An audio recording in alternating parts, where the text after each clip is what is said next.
Guys तो बाल कटाने के लिए भी जाना है, तो वो भी एक काम है, तो वो भी हो जाएगा काम।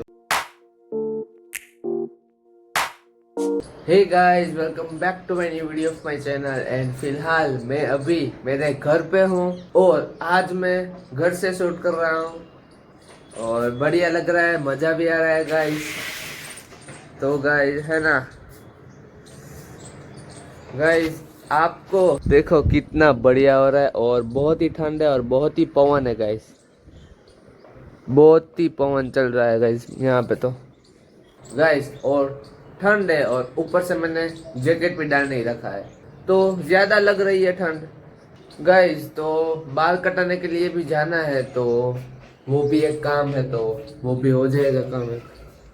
और गाइस बढ़िया, अभी पराठा है, काजू गाठिया का सब्जी है, पापड़ है और शकरकंदी है गाइस। गाइस तो फिलहाल है ना, मैं बाल कटा के आ गया हूँ, तो देखो मेरे बाल अब पहले से ज्यादा बेटर है।